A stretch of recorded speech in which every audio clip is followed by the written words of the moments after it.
அப்போ உங்க இண்டி கூட்டணியே கலகலத்து தானே கிடக்குது. நீங்க இந்த பக்கம் போனா கேரளால வேற கூட்டணி, அங்க டெல்லியில போனா வேற கூட்டணி, இதுல வெஸ்ட் பெங்கால்ல போனா வேற கூட்டணி. இது என்ன இதுக்கு பேர் கூட்டணியா?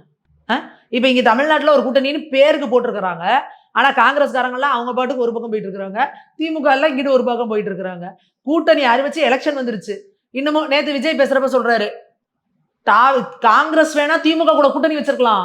ஆனா உங்க மனசெல்லாம் எங்க கூட இருக்குங்கிறாங்க. என்னையா நடக்குது இங்க தமிழ்நாட்டுல? இது அதே அங்கிட்டு காங்கிரஸ்ல சொல்றாங்க. நாங்கள் காதலித்தது தாவேகாவை, கைப்பிடித்தது திமுகவைங்கிறாங்க. என்னங்கய்யா உங்க கதை? எங்களுக்கு அவன் சொல்லுவான்ல அந்த நாங்க சுகர் பேஷண்ட்யா எங்கள விட்டுருங்கய்யா அப்படிங்கிற மாதிரி தமிழக மக்களுக்குலாம் கிறுகிறுன்னு வருது. என்னய்யா அரசியல் நடத்துறீங்க? யார்தான்யா யார் கூட கூட்டணி? இவன் அவன் கூட காதலுங்கிறான், இவன் கூட கள்ள காதலுங்கிறான். அவள கல்யாணம் பண்ணிக்கலாம். ஆனா எங்க மனசுல தான் இருக்காங்க. யாருக்கையா நாங்க ஓட்டு போடுறது கடைசியிலங்கிற நிலைமைக்கு தமிழக மக்களை கொண்டாந்து தள்ளி இருக்கிறாங்க. அப்படி ஆட்சி நடந்துகிட்டு இருக்குது. இங்க கூட்டணி நடந்துகிட்டு இருக்கு. நீங்க அங்கிட்டு மம்தா பானர்ஜி அவங்க பாத்தீங்கன்னா திமுகவுக்கும் பாஜகவுக்கும் உள்ள உடன்பாடுங்கிறாங்க. என்னமா சம்பந்தமே இல்லாம நீ எங்கம்மா மொட்டை தலைக்கு முழங்காலுக்கு முடிச்சு போடுற?